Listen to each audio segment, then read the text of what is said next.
Okay. Hello everyone. Today we are going to discuss the second article of the second unit. So me and Bhavyang are going to introduce this article, and the article is Comparative Literature in the Age of Digital Humanities on Possible Future for a Discipline. And this article is written by Todd Presner. So next slide. Bhavyang and me are going to discuss this article. Next slide. So, extract of article. After 500 years of the print and the massive transformation in a society and culture that is unleashed, we are in the midst of the another watershed moment in a human history that in on par with the invention of the printing press or perhaps the discovery of the world. So, this article focus on the question like it is essential that humanists assert and insert themselves into the 21st century culture war, which are largely being defined and fought and won by corporate interest. Next slide. Why, for example, we are humanist foundations and universities, conspiracy, even the scandalous silent when Google won its big search lawsuits and effective won by the right to transfer copyright of a orphan book to itself. Why were they silent when the likes of a Sony and Disney essentially engineered the Design Millennium Copyright Act, radically instrict intellectual property copyrights and sharing? The manifesto is called to the humanists for a much deeper enlightenment with a digital culture product and publishing assets and ownership. And if new technologies are dominated and controlled by corporate and entertainment interests, how will our cultural legacy be rendered in a new media formats, and by whom and for whom? So key arguments are here. Next slides please. Okay, so there are various arguments by various scholars. So we have discussed this here, that which kind of defense and defensive argument and what kind of against argument are there. So Nicholas once asserted in his widely optimistic book Being Digital, for they always have an undeniably and mobile phone, social networking and technologies, and perhaps even the $100 computer will not only be used to enhance education and spread democracy and enable global communication, but will likely be used to perpetuate violence and even orchestrate genocide in a much the same way that the radio and the railway did in the last century. The another view is by the Paul Guillory, and he analyzed that the fatal junction of the concept of the nationality with the concept of the culture along the Black Atlantic, and voyage of discovery, enlightenment and progress also meant at a very moment. Voyage of the conquest, enslavement and destruction indeed. This is why any discuss of the technology cannot be spread from the discussion about the format of the power and instrumentized authorities.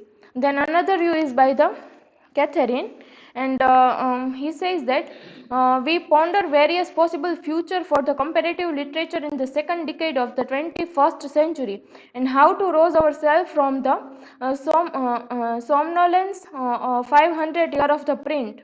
Of course, there is nothing neutral, objective or necessary about the medium of print, and rather it is the medium that has a long and complex history connected to the formation of the academic disciplines, institution, epistemology and ideologies, not to mention concept of the authorship and scholarly.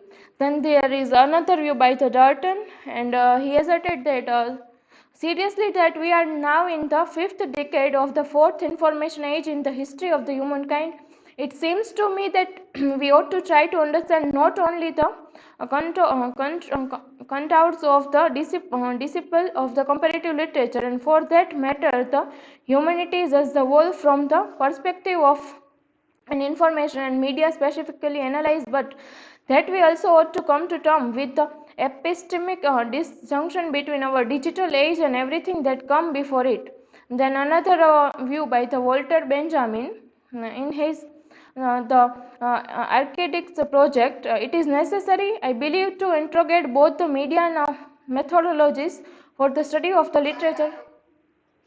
literature and society. The problem of comparative literature is the figure out how to take a serious the range of a new authoring annotation and sharing platform that have transformed global culture production. So this article is mainly focus on that how in the age of digital humanities, how we can do the comparative studies. For further, I would like to call Bhavyang.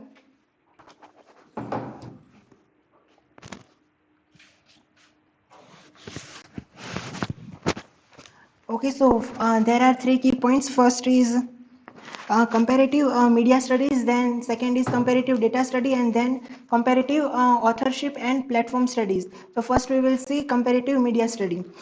So comparative literature has been positively affected by the so-called visual turn of 20th century, opening the horizon of comparative literature and textual studies to the field of art, historical, photography, field, and perhaps to somewhat lesser extent television, digital media offer a more fundamental challenge, since they not only transform the media assumption built into the work we traditionally study, but also the scholar environment that we inhabit, the analyze and technical tool that we employ to perform our research, and the platform we used to create and disseminate our work.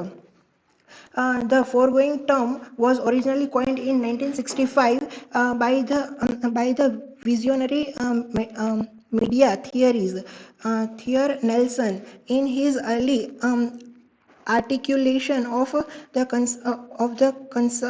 conceptual infrastructure for the World Wide Web.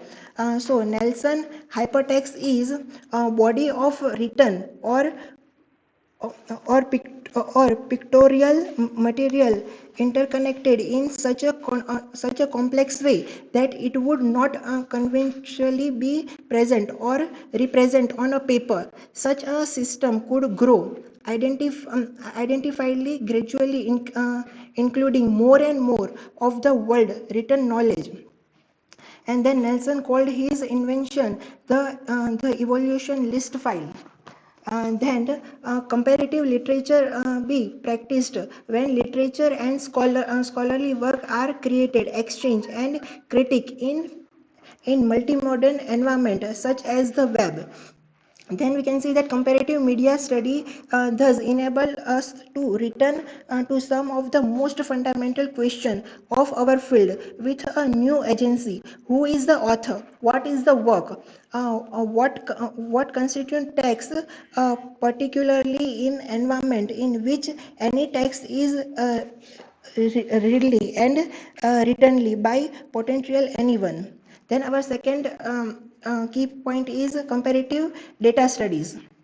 And so in that we can see that Lev Manvos and Noah Wardrip Fruend, the field of culture analysis has emerged over the past 5 years to bring the tool of high and computational analysis and data visualizing to discrete large scale culture data set. It's also include historical data. And then we can see that comparative data study allows us to use the computational tool of cultural of analytic to enhance literary scholarship precisely by creating model, visualization, map and data that are simply too large to read or comprehend using unaided human faculties. And then, as Jerome and McGann argues with regard to the first in his elegant analysis of radiant textualize the differences between the codex and the electronic version of the Oxford English dictionaries. Then the data of comparative data studies is constantly expanding in the term of volume, data type, production and reception platform, and analytic strategies. Then last and third point is about comparative authorship and platform study. So the barriers for voicing, participating, creating and sharing content and even developing software have been significantly uh, lowered when compared to the world of print. Collaborative authorship, per sharing of content and crowd source evaluating of data and the whole and the hallmark of participantly web, known as the world of web 2.0. Then we can see that James Boyle point out there are many corporate entries eager to regulate the public dominant and control the common of the mind. For Boyle, the real danger is not unauthorized file sharing, but field sharing. In fact, this was one of the central argument of the Digital Humanities Manifesto, which sought to perform collaborative authorship by utilizing the engine and comment press. And then scholars such as M.C. Kenzie, Wark, and Catherine Patrick have even published early version of their entire book on comment press. Crowdsource evaluation of scholar argument have already transformed authorship and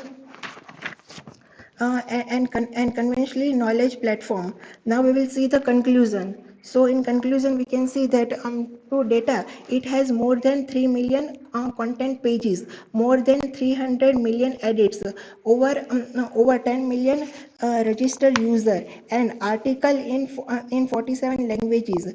This is massive achievement for 8 year of work. Wikipedia represent a dynamic, flexible and open-ended network for knowledge creation and distributing that underscore process, collaboration, access interactively and creatively with a editing model and and and various system that document every contingent decision made by every contributing author. At this moment in its short life, Wikipedia is already the most comprehensive, representative, and pervasive participatory platform for knowledge production, even created by humankind. In my opinion, that is worth some pause and reflection, for it's even by scholar in further disciplinary incarnation of comparative literature. Okay, thank you.